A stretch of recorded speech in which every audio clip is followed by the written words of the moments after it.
Hər kəsə salamlar. Sualım var rubrikasını davam eləyirik. Yeni məktubla. Salam Aygün xanım, sizi çoxdan izləyirəm və videonuzda çox aydınlıq tapıram. Bunun üçün sizə təşəkkür bildirirəm. Bizləri düşünüb suallarımızı cavablandırırsınız. Siz də sağ olun. Mən bir bu mövzu ilə bağlı sizdən məsləhət almaq istərdim. Deməli, mənim 8 aylıq bir münasibətim olub. Sosial şəbəkədə tanış olmuşuq. Ölkə fərqimiz var. O Rusiyada doğulub, böyüyüb, orada yaşayır. Onunla danışmaq mənə xoş gəlirdi. Çünki həmin dönəmlərdə psixoloji problemlərim var idi. Panik atak idim. Ataklarım çox tuturdu. 10 yaşında anamı itirmişəm və o zamandan ataklarım olurdu. 19 yaşımda bu lap gücləndi. Aldığım ölüm xəbəri ilə. Hmm, Ölüm xəbəri ilə bağlı o insanla tanış olanda sanki dərdlərimi unudurdum. 8 ay danışdıq, çox dalaşdıq, barışdıq. Bir gün pis davamız oldu və mən onu blok etdim. O da gedib başqa birisi ilə cinsi münasibətdə olub. Sonra biraz sonra biz barışdıq.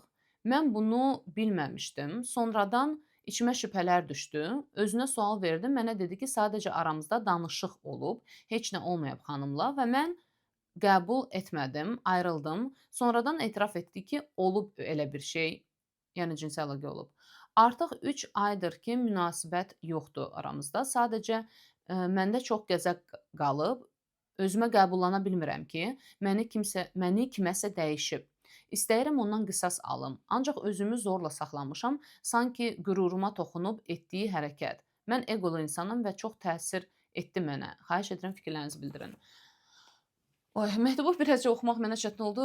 Çünki sanki vergül nöqtələr yoxdur cümlələrin arasında. Ona görə biraz çaşbaş qaldım. Okay, deməli, əgər təsəvvür eləsək ki, sizin idealınızda, özünüz haqda, bizim hamımızın özümüz haqda bəlli bir ideyası var, təsəvvürü var və siz o qadınsınız, hansına ki, məsələn, kişi heyranlıq duyur və əsla aldada bilməz. Və sizin üçün bu xəyanət hər bir qadın üçün çox acılı və ağır bir şeydir yaşamaq. Yəni öz güvəni nə olursa olsun, gözəlliyi nə olursa olsun, bunları yaşamaq çox çətindir. Emosional olaraq həzm etmək, qəbullanmaq çətindir. Amma burada bilirsiniz hansı proses baş verir? İnsan özünü anlamaqdan dəstək olmağın yerinə, əksinə ideal məndən özünə ataka eləyir. Ki, gör sən nə gündəsən, bax səni aldatdı, sən eləsən beləsən. Və ondan qisas almaq sanki özünün qürurunu sağaltmaq, özünü müdafiə eləmək kimi gəlir bizə.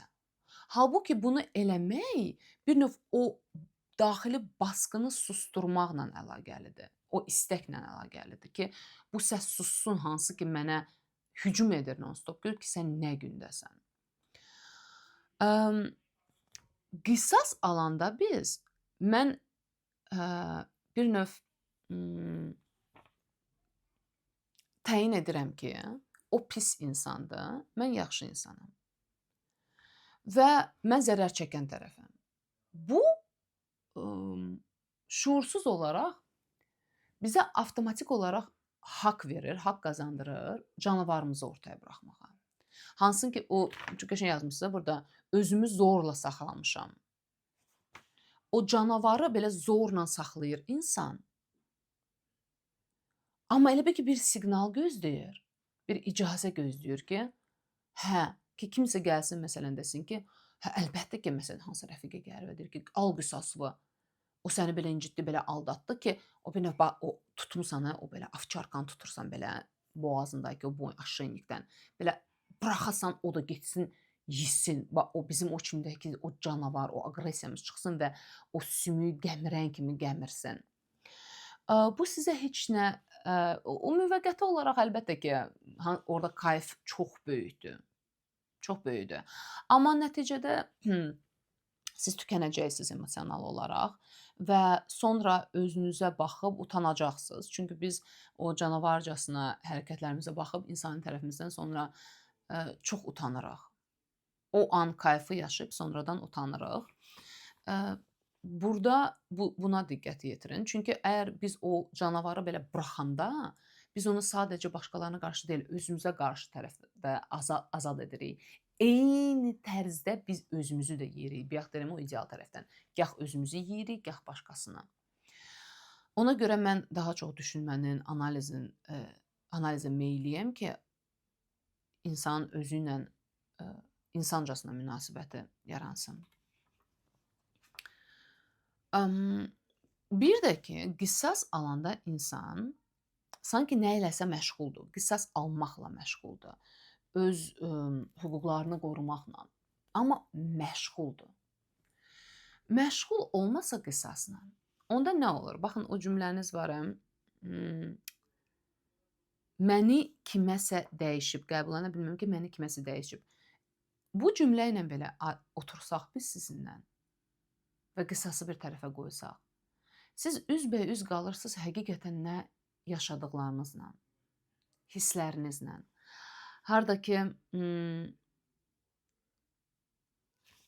təxmin edə bilərəm əlbəttə ki, çox incinmisiniz, qürurunuz qırılıb, kədərlisiniz, tab gətirə bilmirsiniz bu hissə, hüzünlüsünüz. Bunlarla qalmaq çox çətindir. Bunları yaşamaq. Daha asandır, biz elə bil ki, biz o quyuya düşürük, harda ki, bayaq dediklərimizi hiss edirik. Və elə bil ki, qəzəb, hirs, hansı ki, bizə qoyur, itələyir bizi qisasa, o elə bil ki, bir raketa kimi belə bizi o quyudan çıxardır. Öz qürurumuzu düzəldir, yayındırır bizim burada hiss etdiklərimizdən. Enerji verir ki, get elə, işlə məşğul ol, al qisası. Çünki əks halda insan qalır özü ilə üz-üzə və hiss etdiyi o dərin kədərlə. Və əlbəttə ki, burada oyanır bütün başqa hisslər, hansı ki, siz uşaqlıqdan bəri yaşamısınız, itkilərinizi ya da bu yaxınlarda kimisə ölümündən yaşadığınız itkilər, panik ataklarınız güclənir. Əgər hisslərinizə getsəz, gerçək hisslərinizə getsəz. Ona görə sizin üçün o qisası almaq alternativ bir yaxşı seçim kimi gəlir. Bir də bu cümlə ki, məni kiməsə dəyişib, yəni bir növ siz deyirsiniz ki, ona desəz, deyirsiniz ki, sən nə haqla məni aldatmısan, sən kimsən ki, məni aldadasan? Nə haqqın var buna? Necə buna cürət elədin? Baxın, eyni o cümlələr və proseslər sizin daxilinizdə baş verir. Harda ki, ideal məndən biz özümüzə deyirik ki, nə gündəsən, nə cürət etdin? O necə icazə verdi özünə səninlə belə davranmağa? Gör, sənlə necə davrandı? Nə haqla, nə cürətlə qızışdırırıq özümüzü? İçimiz soyumur. Çünki burada yenə də o gerçək hisslər yoxdur. Burada o qürur deyil də o öz qürur. Həmişə mənə Instagramda demişlər ki, samolyubiya, rus dilində samolyubiya. Bir var ki, özünü sevmək, bir var ki, o qürur, gordost, bir də var ki, samolyubiya. Bu öz qürur o direkt olaraq o mənlə bağlıdır. Harda ki, biz mənə aid olan hər bir şey çox incidir. O bəzi insanlar olur, ətrafında belə barmağın ucunda gərək gəzəsən, çünki hər söz toxunur ora. Bax, biz o yaşadığımız qapalı qutudan çıxmayana qədər biz o halda oluruq. Yavaş-yavaş oradan daxili dünyaya qoşulanda, özümüzü anlamağa başlayanda, analizi, sintezi eləməyə başlayanda, biz onda elə bir ki, həyata qovuşmağa başlayırıq və o özümüzün o vacibliyindən yavaş-yavaş uzaqlaşırıq və bu bizə imkan verir bu dərəcədə incinməmək. Yox, mən demirəm ki, bu proses incitmir sizi. İncidir əlbəttə ki. Məni də incidərdi eyni sizinki kimi. Və o qisas almaq istəməyiniz, o da təbii hisslərdir. O canavardan həmişə onlar oyanır. Amma mən burada yenə də bir növ rəflərə bir-bir qoymaq istəyirəm hər şeyi ki, siz özünüz o rəflərdən götürüb yavaş-yavaş düşünəsiniz bu prosesləri. Həm, yəni sonla bitirim ki, o cümlə ki, sən nə haqla məni dəyərsizləşdirdin? Sən necə yəni məni dəyərsiz bilə bilərsən ki, məni kiməsə dəyişdirə bilərsən? Daxili dünyadan bunu baxsaq, siz özünüzə deyirsiniz ki, bax sən necə dəyərsizsən, bax sən necə dəyərsizsən, bax sən necə dəyərsizsən. Onu görmürük. Ona görə bir növ o cümləni proyeksiya edirik qarşı tərəfə, hansı ki bizə elə gəlir ki, bax sən dəyərsizsən, mən səni aldatdım. Sən dəyərsizsən, mən səni aldatdım. Halbuki indi orada aldatma baş veribsə, o demək deyil ki, sizin dəyəriniz yoxdur. Bəlkə də qarşı tərəfə həqiqətən sizi o gedib aldatmayıb sizi başqasına deyəm ki, məsələn adınızı qoyun Aygün. Aygün dəyərsizdir, gedim onu başqası ilə aldadım. Biz onu elə yozuruq çünki bizim daxilimizdə bu proseslər baş verir. Ümid edirəm bir şeylər aydınlandı sizin üçün. Məktublarınızı göndərməyə davam edin. E-maili aşağıda buraxıram. Gəlin həftə görüşərik. Sağ olun.